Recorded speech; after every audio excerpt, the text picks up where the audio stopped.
Hi, this is Sharon, This is Gary. and we're Rough Road RV Life.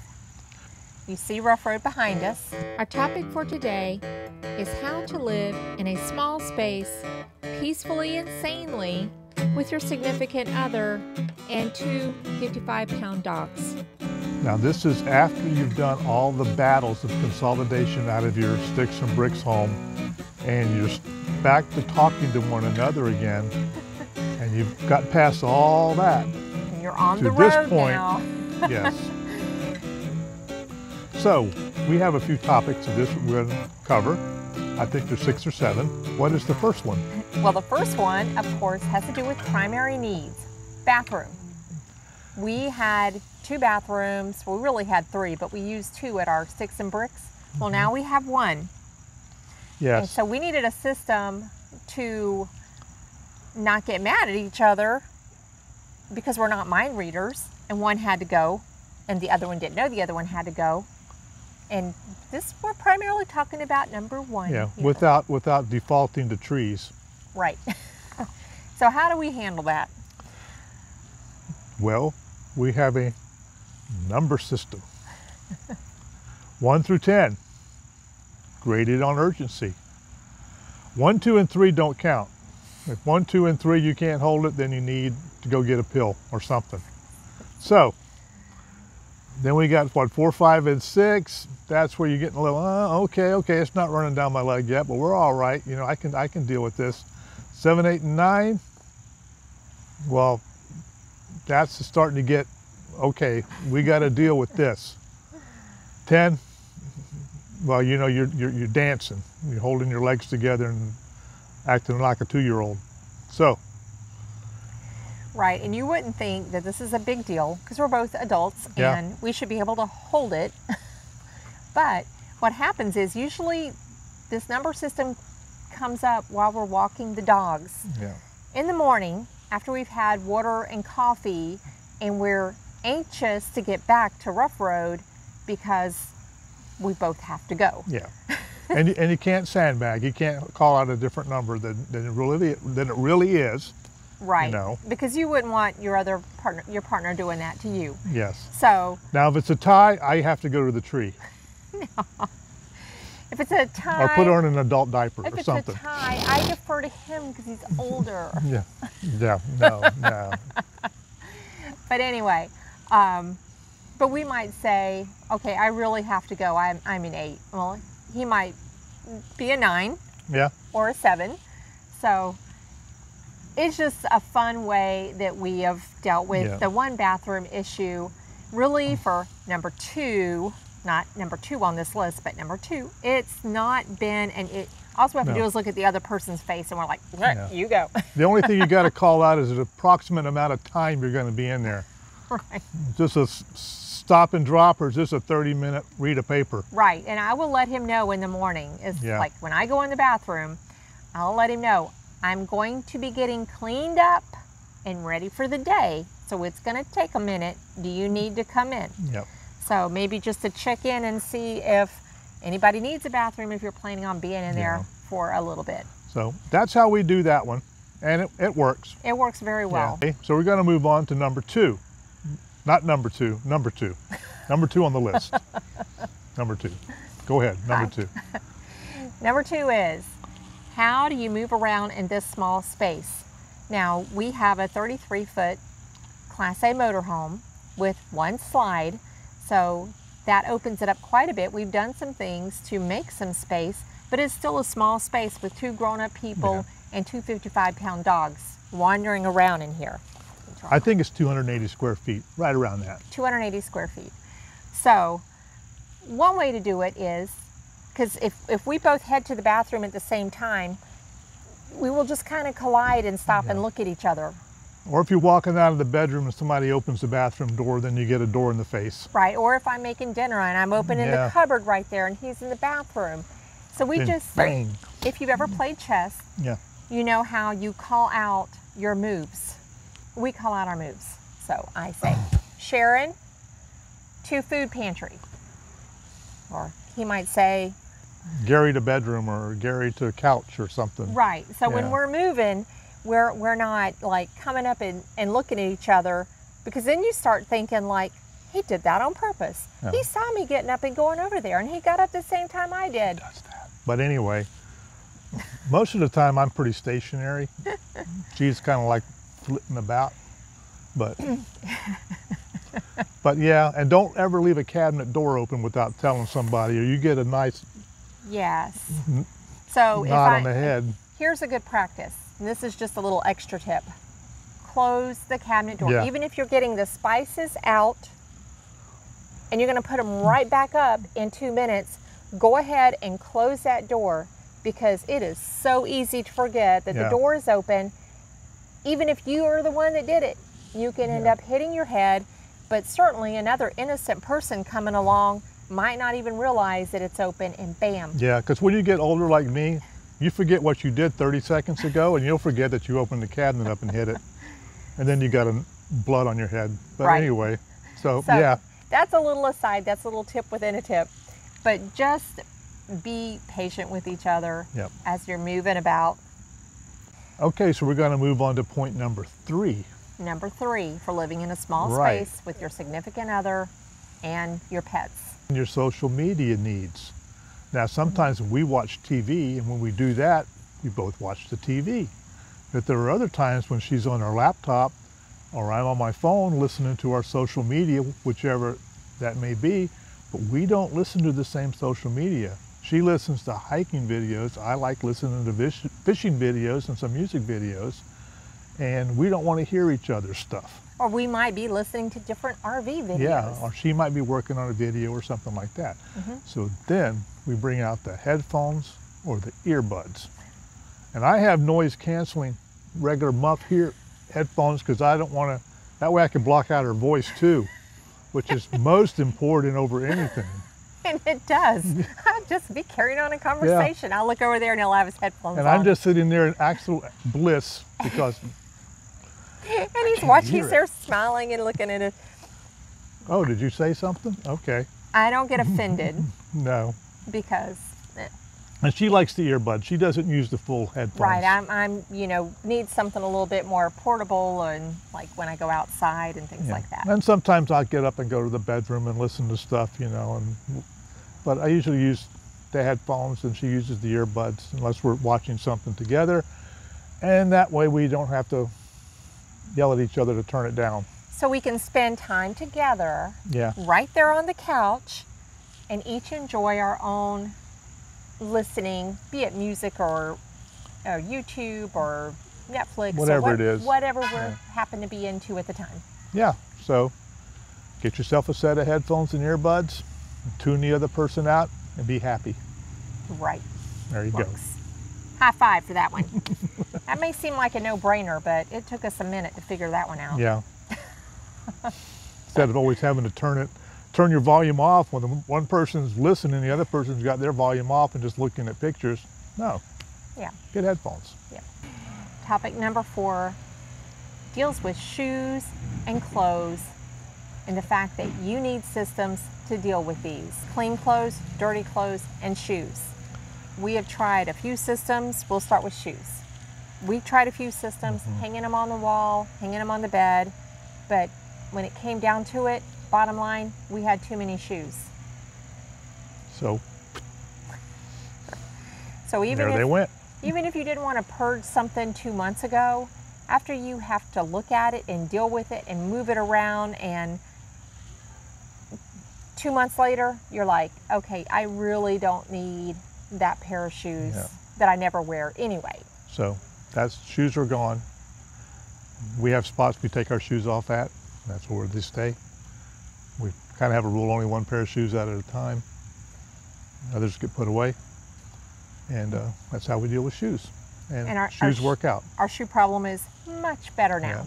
Yeah. As far as clothes go, we got these bins and some hangers. We roll our clothes instead of fold them, which also helps, I think, with creases. And we put them away rolled. Takes up less space, put more in there. And we try to keep like a 2-week supply of clothes. All right. And then when it comes to laundry, I purchased decorative shopping bags. Like one has an artwork on the front of it. One is a Georgia State Parks bag. And we have 3 bags. One for me, One for Gary and one for our household laundry. Yeah, my dirty laundry's not allowed to touch hers, so I have to put mine in a separate bag. Really? No. They won't fit in the same I bag. have to wash them separate too. Because we have to do laundry every Yes. 2 weeks if we're not at a full hookup site. Yeah. So we keep these bags in our shower stall. It is a pain when you have to take a shower, you got to move them out. But we've tried laundry baskets, we've tried keeping them in our bedroom, and we just don't have the space for them. So if you have a suggestion for how you deal with laundry, shoot us a comment and let us know. We'll definitely look at other options. You'll find in RV life, you're constantly learning, how can I make this better? Right. So the bottom line there is have a system, purge regularly, and keep things put away. There you go. And I'll touch this too, because I see it on the forum sometimes. People ask about having a washer and dryer in your RV. We have a Splendide all-in-one. All-in-one. Vented. It's vented model. And we like it a lot. When we're at a full service park, it just runs. And we get caught up and it's great. If we're not at a full service park, we might have to go to a laundromat because of water consumption. But we're a thumbs up on the washer dryer combo. Yeah, we love it. So that's our opinion on that. Okay, so we're going to move on to number 5, and this deals with sentimental items. And some people are more sentimental than other people. I don't have a lot of sentimental items that I have in the RV. Now my wife, on the other hand, she has a lot of sentimental items, and you know, part of that's mother thing with the kids, grandkids, and all that. And not too long before we started this, you know, her parents passed, and she's got some sentimental items of her parents, and that's fine.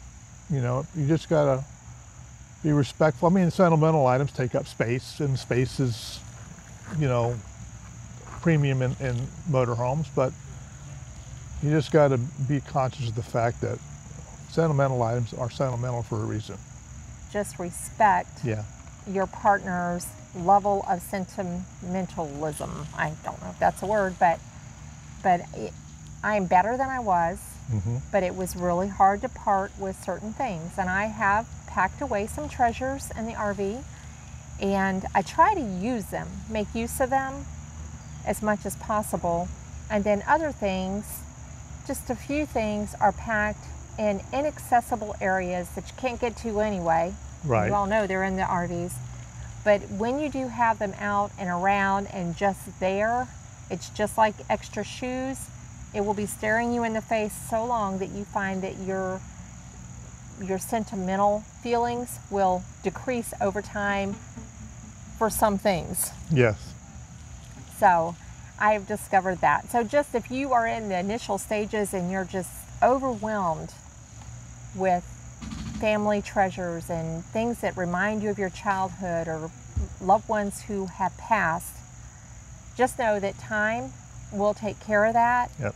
And it gets better. And so take some things with you, and then that's okay. Right.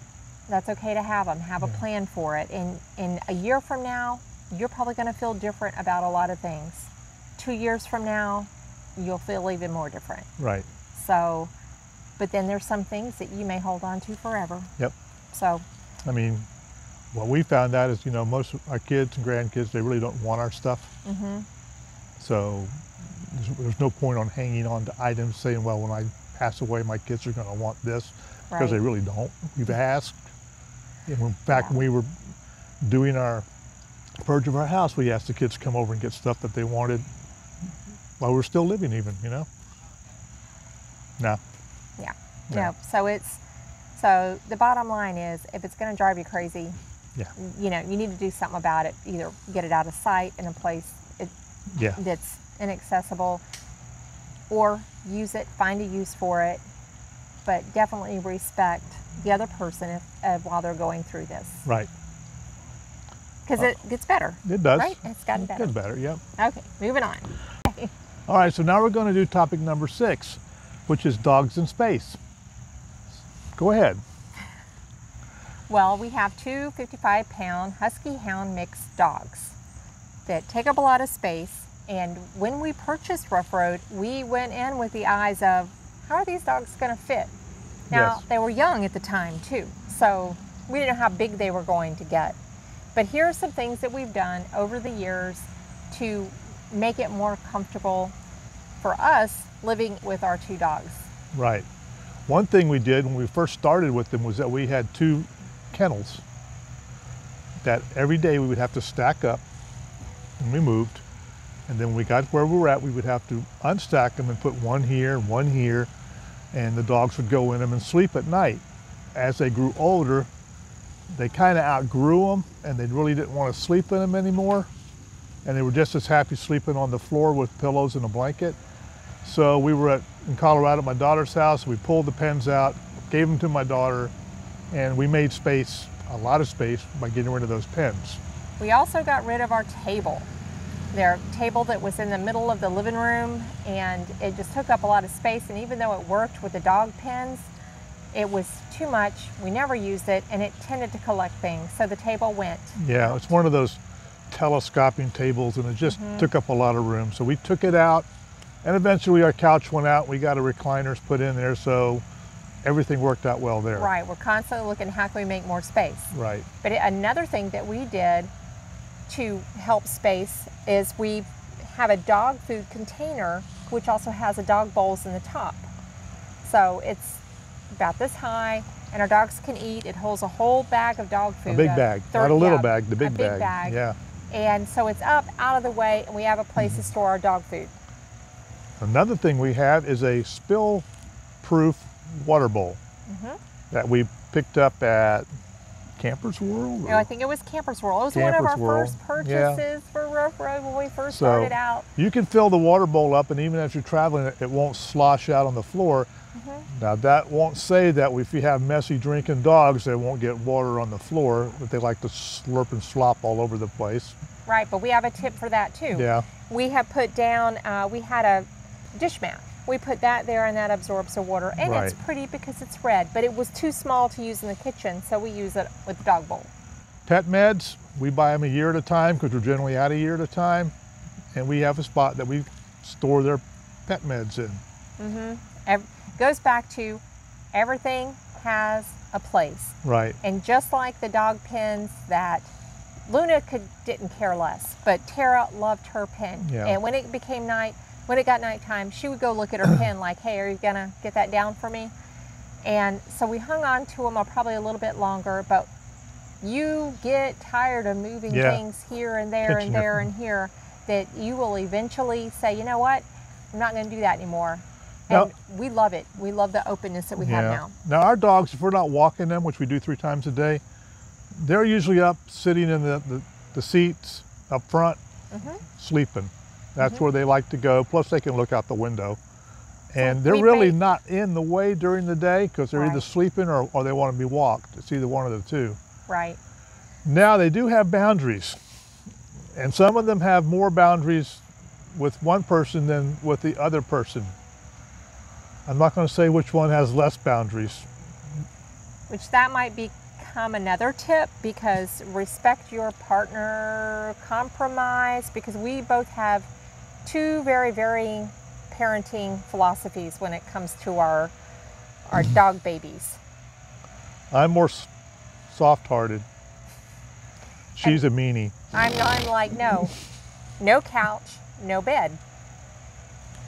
But when I went hiking, we came back and the dogs had the couch and the bed. So now we're kind of working on a compromise. There was nobody using her side anyway. So the dogs use the couch, but only at night. Yeah. And they are not allowed on the bed except to say good morning to Daddy. That's it. And that's fun, having 110 pounds of dog jump on you. But anyway. It'll get you up. So the bottom line there, regarding dogs or pets, any kind that you might have, is just have a system and look at what they need. Do they really need it? And go from there so you can maximize your space in your RV. That's right. We also have Tara's toy box. Yeah, we didn't mention that. Yeah. Luna doesn't really care about toys unless her sister's playing with the toys. But Tara will drag every one of them out of the toy box. But Tara has her very own toy box, so we had Yeah. to get, we had to find something that was soft, that would fit in a space, so we have a little braided basket for her, and that's where her toys are. Yep. Now we've got to teach her how to pick them up. Number 7, the area that we want to talk about is when you're in a space like that, it's important to share responsibilities. Yeah, you don't want one person doing it all like I used to do when I lived in the sticks and bricks house. You know, I said once we move into this motorhome, we have to start sharing the duties, you know. It's not going to be like it was in the house. So she agreed to do that, so we went into the motorhome. So this is kind of what we've done. Don't have a comment?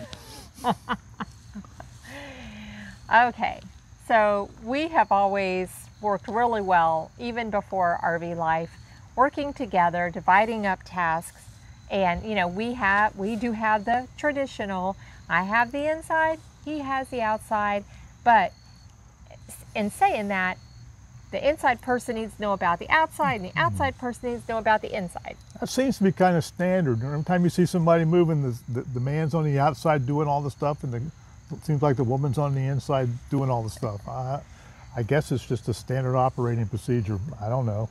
But for this video, we are talking about the inside because the whole topic of this video is how to live together in a small space. So we divide up the tasks, and also it's just paying attention to what needs to be done at the moment. Yeah. I really don't see this as different than sticks and bricks. Do you? Not really. It's the same thing, you know. When you take the full garbage out, put a new garbage bag in. If the toilet paper roll gets empty, actually put it on the holder. You know. What are some other things, you know? No, he's good at that. Yeah, I mean. But we also, like today, Hang the towel up. He started sweeping. Sweeping's a daily thing, and usually I'll do that in the morning before the dog walk. I'll sweep and vacuum, but this morning I didn't, and so we were talking about something. He got up and just started sweeping. Yeah, I could see that it wasn't going to get done, so I decided, well, if it is to be, it's up to me. So I went ahead and done it. Did it. I said done it. He makes the yogurt. I do make the yogurt. But she used to make the yogurt. I used to make and she gave me that job. He said, hey, I think I can do that. Take something off your plate. Yeah. So I make yogurt. I make dinner. I make dishes. And I do dishes. He does the dishes. Yeah. And What then else? I take care of the dogs and all that, the water bowl, the food and all that. And Yeah, we pretty much we share those responsibilities, but we do share the responsibilities. yes. What is the one thing that we hate doing more than anything? And that would be changing the sheets on that bed. I don't know an RVer that says, ooh, I'm going to change the sheets Yeah. today. Oh, But we have found that the best way to do that is to use a flat sheet. So forget about those fitted sheets. Forget trying to rustle and throw your back out trying to get a fitted sheet on. We have a queen size bed, so get a king size sheet that hangs over the side, and you will have no just tuck it more in, problem at all. We love it. Yes. Shared responsibility. That should have been happening anyway. Yeah. So we hope that those tips helped you. Some things that we've learned along the way, sharing a small space together with 2 dogs. And a lot of it, we just, like I said, we carried it over from our sticks and bricks. Yeah. But So what have we learned today? There's a few key points. Okay. And 1, respect each other, share the responsibility, compromise, like in the dog situation. It really drives me crazy that the dogs get away with stuff because I believe they should be trained. But we compromise. When you live in a small space, everything has its place. If you find that you're constantly putting something here and there and there, this has happened to us. We're not naturally organized people. We didn't get that gene. I think he probably got that gene better than I did. But if you notice that you're putting something here and here and here and here, well, find a home for it. If everything has its place, there won't be a problem. And when you're done with it, it goes back up. Point. Next is purge regularly. See what you need to get rid of. And just keep that in mind, that it's going to be a constant thing that you're doing. You'll do it today, but guess what? You're going to do it another month from now. ID clutter spots. You have certain places in your RV that tend to collect things, like our table did. It was a collector's place. Get rid of it. Declutter and figure out, okay, what is causing this to become a clutter space in the first place? And I guess the last thing that I would like to add there. One more thing. One more thing. So we've talked about respect, shared responsibilities. Everything has its place. Make sure you purge, but also communicate. And communication goes back to the first two things we talked about. Having a system for when you need to use the bathroom or when you're moving about in the RV. If that's a problem for you, maybe it's not a problem for you, no worries. But we have met people in different campgrounds that have said, there is no way I could ever live with him or her full time in an RV. No way. Guys, 2 words. Yes, dear. Yes, dear. And noise canceling headphones. Yes, dear, you're right. There's 4 words. The old saying. All right, so this has helped us. We hope it helps you, and you picked up a few tips there that you can use yourself. If you have any tips on how to live together in a small space, go ahead and drop us a comment down below. Don't forget to like and subscribe. We love sharing information about RVing, and we also do a lot of campground reviews. Every campground we go to, we do a review, so you can see what's out there. Yep. This is Sharon. This is Gary. We're Ruff Road RV Life. We like looking at freedom. Every day. See you on the road. Safe travels.